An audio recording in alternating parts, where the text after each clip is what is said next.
The ways of my people are old. We work in the paddies. We live in the villages as we have for centuries past.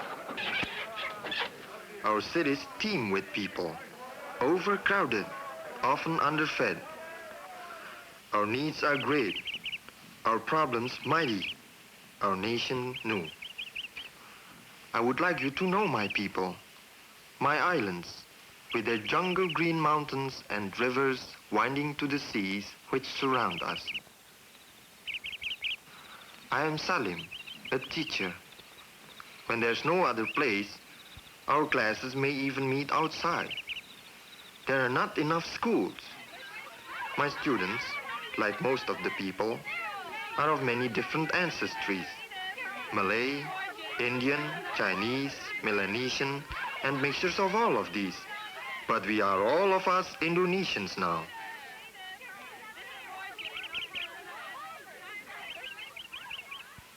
I worry much about the future of our new country. As I leave school in the evening, walking along the shady streets, I often ponder our history and our problems. For over 300 years, we were ruled by the Netherlands. Nearly 80,000 Dutch people lived with us in houses like these. We were called then the Dutch East Indies. They built our cities as they would build a Dutch city, with canals lining the main streets. Dutch banks and trading firms managed our money and business, ran our railroads and communications. They took the wealth of the land, the raw materials, the tin ore, the rubber, the tea, and the oil which they wanted. We were their hands. They were our heads. But now it is different. Since World War II, we have achieved our freedom. We are the Republic of Indonesia. Our own president lives in the palace of the Dutch Governor-Generals. We fly our own flag, the Merah Putih, the red and the white. We are grateful to these people of the Netherlands. They left us much, but it is better that one nation does not rule another. I live in a kampong, which is one of the many villages hidden away within the city. Though the kampongs are still crowded, many have moved to homes formerly occupied by the Dutch.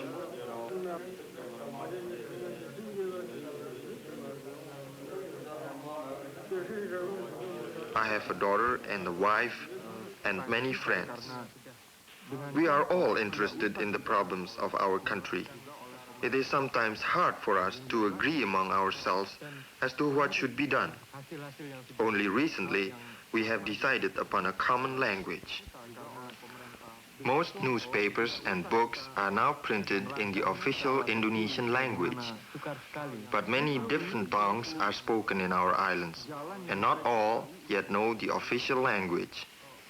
Only 1 out of 3 of us can read and write in any language.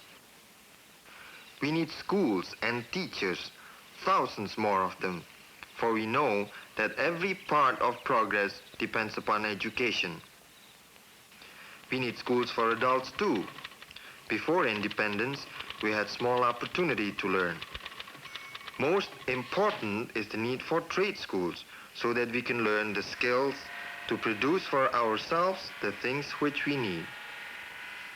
Now, nearly all manufactured goods are imported, and our economy does not produce enough to exchange for all the varied needs of our islands. Nearly 3,000 islands scattered across the equator between Southeast Asia and Australia. 80 million people, the sixth largest nation in the world. The larger islands are Sumatra, Java, Borneo, and Celebes. Although Java has only 7% of the total land area, nearly 3/4 of our people live here. Java is crowded. It consumes too much of the food, money, materials, and attention that should be more evenly distributed among all the islands. Our capital, Jakarta, is here.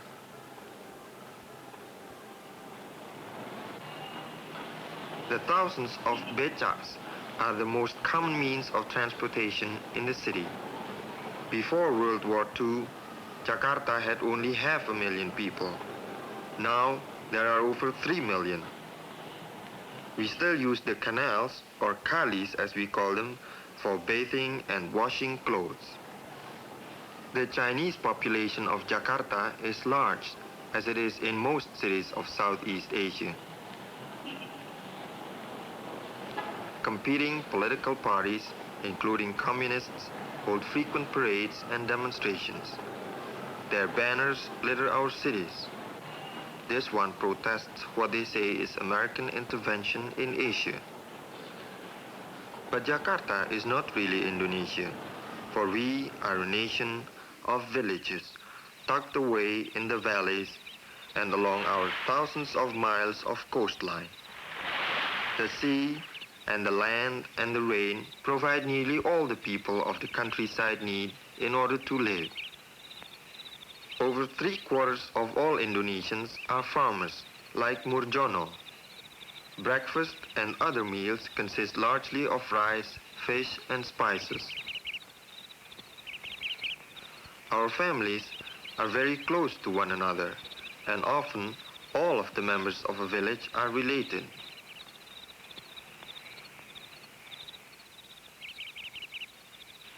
Murjono leaves for work in the fields, while Kartini spends her day at woman's work, shopping in the market for fruit, vegetables, and cooking oil.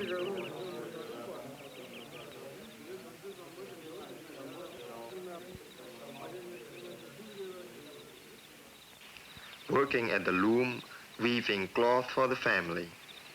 Nearly everything which is needed is made in the village. Little must be bought from the outside. In Java, over half the 20 million acres available for agriculture produces rice. Rice alone makes up 80% of the diet of the people, and without it, they could not live. The paddy fields are owned by the people of the village. Murjono will be able to produce 2.5 crops a year. For there is little change of season. It is always very warm, always enough rain. The rice seedlings are planted one by one. It's hard work, but within 5 months the sun and the rains will bring the seedlings through to full golden heavy-headed maturity ready for harvest. As the stalks are cut, a small and ancient prayer is said. A great contentment settles across the countryside. The land has bestowed its blessing. The rice is in. The people will eat. With our abundance of water, it is possible to produce fish on land formerly used to grow rice. An acre of fish pond will yield far more food than an acre of rice. The people, poorly nourished on rice alone, need the protein provided by fish. Farmers are encouraged to use part of their land in this way. Though most earn less than $40 cash a year, there is great wealth in our vast forests of rubber trees, which are tapped every other day, yielding the thick white latex which will be transformed into rubber. From the earth comes tin ore, needed in Europe and America. And there is oil. great reserves of oil still waiting to be discovered. Producing wells provide equal profits to both Indonesia and the American or Dutch firm which operates them. But we also profit in another important way from this kind of foreign investment in our country. Thousands of jobs are provided in the oil fields, in the refineries, and on the tankers which transport the oil. And all of the time we are learning the skills of modern technology, the skills by which we will grow as a nation. Our coconut trees can provide the world with nearly 40% of the coconut oil used in the manufacture of soaps, margarines, and many other products. In almost every village you can see the coconuts drying in the sun, for nearly every farmer has his coconut trees. The oil is extracted from the dried meat called copra. We raise much sugar cane. And high in the cooler mountain regions are the vast tea estates owned by Indonesian or foreign companies. These plantations cover thousands of acres.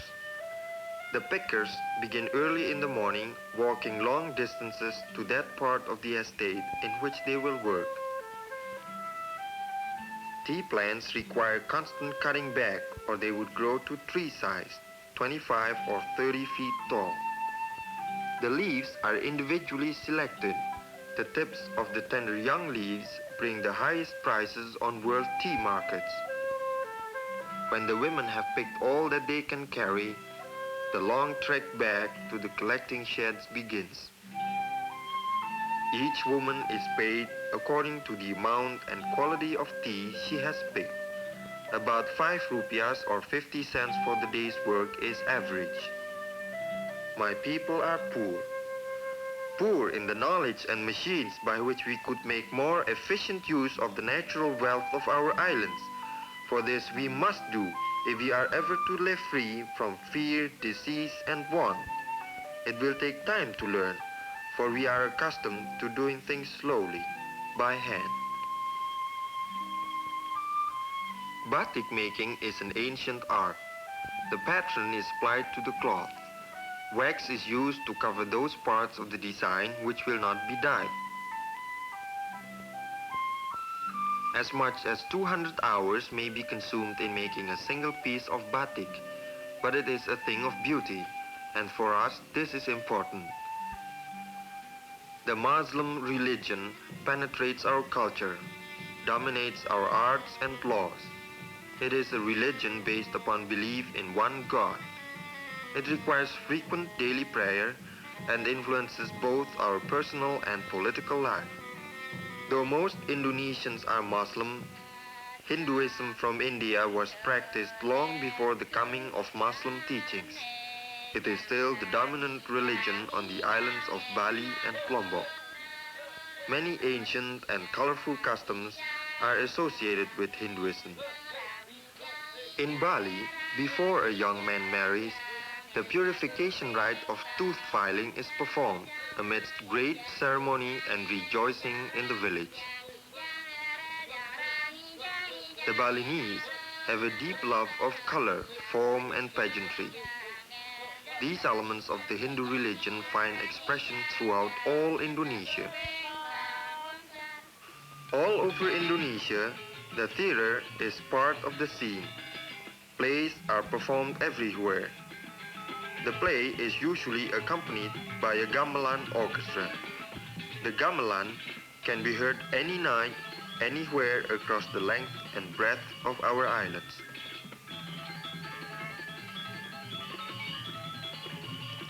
Most of the plays dramatize in some form the forces of good and evil in conflict. Often the performances last the whole night through. Dancing is a part of every play, as indeed it is a part of our very existence.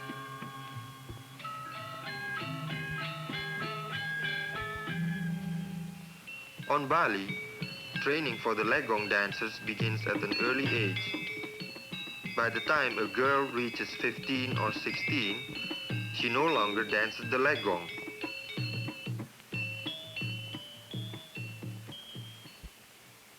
Before a performance, makeup is applied, and then the dance begins.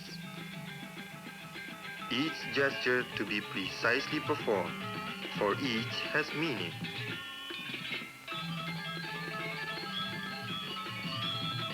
The dance never grows old for us. Facing so much that is new in the present, we cherish our traditions as we move forward into the future. We are learning new ways for new days. We have much to learn and much to do. We are building roads where there were none before, airlines, modern apartments, houses, even swimming pools. We are trying to build a nation in which we can live securely, decently, and nobly amidst the beauty and natural wealth that is already ours.